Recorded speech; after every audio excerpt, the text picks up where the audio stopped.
Think about it. You can look at any business, and if you want to know what shifts a business, what shifts your life, there's one force: decision making. Decision making is the force that shapes destiny, personal, corporate, business destiny. How many of you can think of decisions that you made years ago, 1 or 2 decisions, 5, 10, 15 years ago, that decision, you may not have realized it at the time, but that decision was one of the most important decisions of your life. If you'd made a different decision there, you've gone a different direction, your life would be completely different today. Who can relate to this in your life? Say I. The secret then is getting darn good at making more effective decisions. Now, by the way, are we always going to make the right decision, yes or no? Absolutely not, no way in a million years. But most people don't have the guts to make the tough decisions because they want to make the right decision, so they make no decision. And that's a decision. Isn't it true? And what happens is the world takes them over. So decision making is the power. Now, there's 3 decisions you're making every moment of your life and of your business. And you're making it right now in this room. And if you're watching here on film especially, you might make some decisions because you're not in the environment that's different. But the first decision you're making every moment of your life that affects your life and business is, what are you going to focus on? Because whatever you focus on, you're going to feel. So as a business owner, every employee you have each day comes in and they make decisions about what to focus on. Some people focus on their own needs, some people focus on the customer's needs. Is that going to change the quality of what your business does? How it does, yes or no? A little or completely? Completely. Because some people focus on what they can't control every day. Can you predict, if you're focusing every day on what you can't control, how you're going to feel about your life or your business? You're going to be overwhelmed, you're going to be depressed, you're going to be frustrated. Right now, you're deciding what to focus on. You can be focusing on, okay, we're getting into it now. I got the energy, now we're going to get into the meat of this. You're right, all business is decision making. Better decisions, better life. Or you could be saying, wow, my neighbor smells after all that jumping up and down. Notice that focus, right? Whatever you focus on, you're going to experience though, true? Now, some people make a decision and then they focus on the decision about how it didn't work out versus what they learned. Because there are going to be plenty of decisions that don't work out. In fact, probably if we were honest, most of us forget them. But most of our decisions aren't necessarily the right decisions if we make gutsy ones. But the ultimate decision is the ability to choose again. So focus is a decision. It's happening right now. It's happening in your business. But here's what we're looking for. There's a pattern of focus. At some stages in business, as you're going to learn today, the focus of the entrepreneur in the business is increasing sales. And they increase sales, and when they're successful, they eventually fail. Because their sales are increasing, but what's not? Someone tell me, what's not? Profits. Some people are totally focused on profits, profits, profits. Can you make any company profitable, yes or no? Sure you can. Cut enough stuff, you can make any company profitable for a while. A day, a week, a month, a year, a decade. True? At different stages in a business, you must change your focus. There's a life cycle to a business. If you're going to make effective decisions, you got to know where you are on that life cycle. You make decisions differently for a teenager than a toddler, than a grown adult, don't you? Same thing's true in a business, in your life. So if you're going to control your life, the way you take control is by making new choices. If you don't like how things are, what do you got to do? Change it. And to change it, you have to make a decision. And by the way, leaders make decisions. That's what makes somebody a leader. They have the guts to make the most difficult decisions nobody else has the guts to make. And they know they're going to be wrong. But if they're wrong, what will they do? They'll know what they want, they see it's not working, and they'll do what?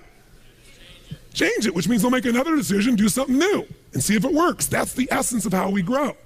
So first decision controls your life is focus. Lots of patterns. Some people focus on what they can control, some focus on what they can't control. Some focus on customers, as I said, some focus on themselves. If you've made this whole business about meeting your needs, you can run a successful business, but it'll be a job. Because you'll never be able to sell it. Because if it's just meeting your needs, it's not a system. It demands your attention, your connection. It's giving what you want. But ultimately, it's not going to give somebody else what they want, so you can't sell it. If you can't sell your business, if you don't have an exit strategy, you have a job. I don't care how successful the business is. That doesn't mean you have to sell the business. But one of the most important decisions you make in business is, ultimately, if I was going to sell this, if I chose to, I have to know who would I sell this to so that I have long-term value, not just an income along the way. I have this critical mass hit. I get a multiple of my business. And most people don't have a clear exit strategy. They think I'll come up with that someday. You gotta start with that end in mind. That's gotta be part of your focus if you're gonna be successful in your business. I can remember a gentleman who built CAA in Hollywood. It was the largest, most successful agency, right? Michael Ovitz, remember that name? He put together Nike and Coca-Cola and these billion-dollar deals. And eventually Mike Ovitz went to go sell that business. He'd never thought through an exit strategy and he got almost nothing for it. Because the laws prevented him from selling it to a studio. He had to sell it to some of his employees for pennies on its real value. Now, Mike found a way to make money later on in another place off of Disney. But the bottom line is, the guy didn't have an exit strategy. Even though it was brilliant, made lots of money, in the end didn't get the value. Focus. Your first decision is, what are you gonna focus on? Second decision, the minute you focus on something, you're gonna feel it. So if you focus on, oh my God, the economy's coming apart. My industry's, people are not buying my product or service, they're shutting it down. Consumers are not spending the money. Is that gonna affect your state, yes or no? Now, should you lie to yourself and just pretend there aren't challenges? No, but you're gonna have to focus instead on, what am I gonna do? What's the need that's still there? In any marketplace, there's always still people buying. I've seen it throughout the years. Even in some simple little business, let's say you're a realtor, you have your own little real estate office, or you kind of your own salesperson, you got a couple people that work with you that help you leverage yourself. Something that simple. I remember years ago, I met a woman named Marty Rodriguez. She's from the town I grew up in. She came to one of my seminars, and then she would be sitting in the front row, and in a year, I may have done 25 seminars. She was probably at 10 of them, same seminar, in the front row. This is a woman who was the #1 real estate agent for Century 21 in the free world. 9 out of 11 years. I watched her in good times make money, in the worst times make money. A few years ago, she sold more real estate in the city she's from than the entire multiple listing service of other agents combined. One person. Now she built into a business. She's got a whole team that runs it, but it's still her. She built the brand. How does she do well when it's going horrible? She says, I love when the economy gets terrible because it gets rid of all those flaky realtors. All those flaky mortgage brokers. There's so many of them. They got in the business, was going up, and they all got successful because they were on a trend. When the trend crashed, they all left me all the business. She loves these times. But the reason is her focus is different. Does that make sense? Completely different focus. So, when you're focusing, you got to decide what I'm going to focus on. But as soon as you focus on something, even if it's not true, you're going to feel it. So if you think someone tells you, someone screwed you over, they took advantage of you, and you're like, what? And you're all upset, and you picture it in your mind, and now you're angry. And then later you go to confront this person, and you find out it wasn't true. Who's ever had something like this happen and felt like an idiot? Raise your hand and say, I. But when you focus on it, does it control you? Do you feel it? Yes or no? So just write, focus equals feeling. Whatever you focus on, you're gonna feel. And as a leader, you're gonna have to manage those feelings. And you're gonna do it by managing your focus. By the way, if you're gonna lead other people, do you have to create a focus for the company, for the organization to be successful, yes or no? You gotta find yourself, what are people focusing on? It's affecting all the decisions in the company. So as soon as you focus on it, finally get to decision number 2. Decision number 2 is, what does this mean? When you focus on something, you gotta give it a meaning. Is this the end or the beginning? If you think this is the end of your business, the end of opportunity, the end of our economy, are you gonna feel differently and act differently than if you think it's the beginning, yes or no?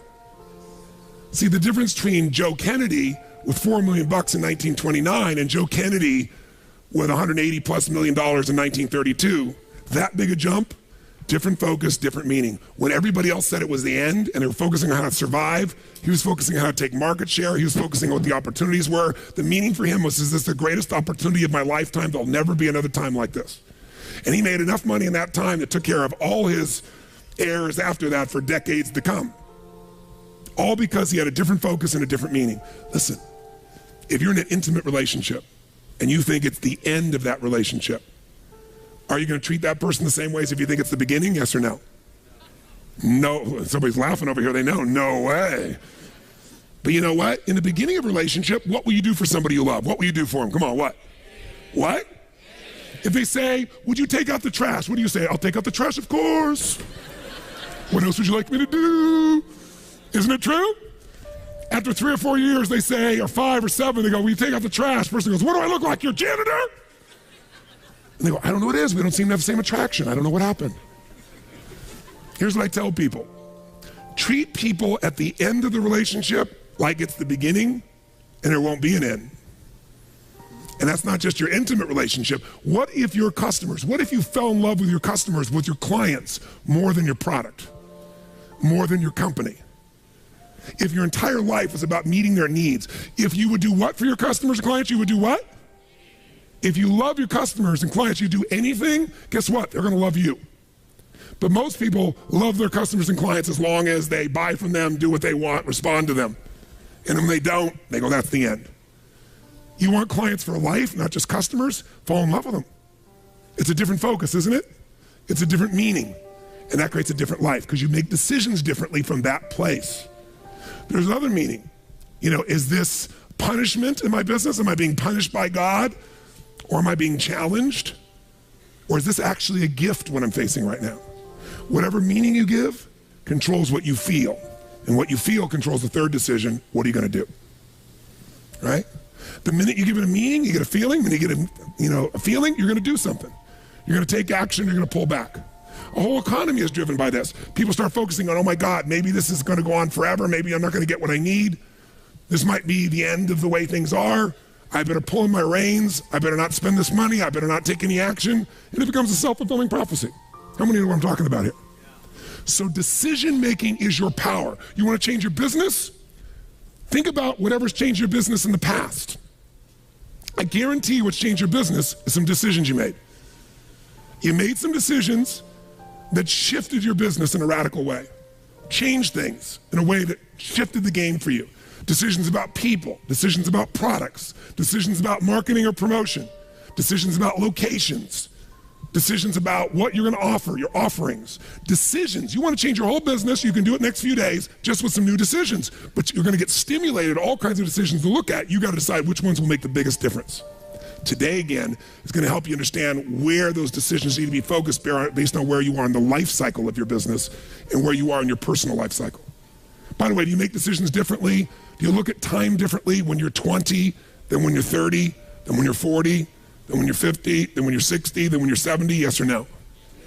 It'll affect your decisions.